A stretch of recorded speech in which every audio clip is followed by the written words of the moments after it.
Hello friends, పండగ తర్వాత కొబ్బరి అందరింట్లో తప్పకుండా ఉంటుంది. నేను సింపుల్గా కొబ్బరి లడ్డులు ఎలా చేయాలో చేసి చూపించబోతున్నాను. 2 కప్పుల కొబ్బరి ముక్కలు తీసుకొని బ్లాక్ పార్ట్ అంతా తీసేసాను వెనకది. ఆ తర్వాత మిక్సీలో వేసుకొని గ్రైండ్ చేసుకోవాలి.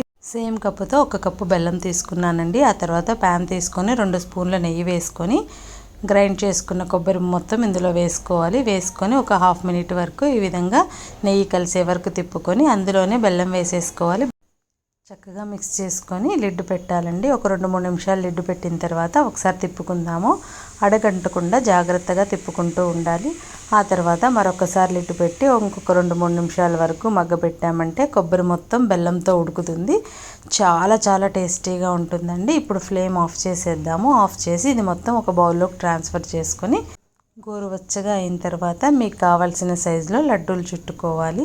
మనకి కొబ్బరిలోనే కొంచెం నూనె ఉంటుంది కాబట్టి మనం నెయ్యి ఎక్కువ వేసుకోవాల్సిన అవసరం లేదండి. ఈ ప్రాసెస్ మొత్తం దగ్గర అరగంట పడుతుందండి. మాడకుండా దగ్గరే ఉండి చేసుకోవాలి. ఒకసారి ట్రై చేయండి ఫ్రెండ్స్. Thanks for watching.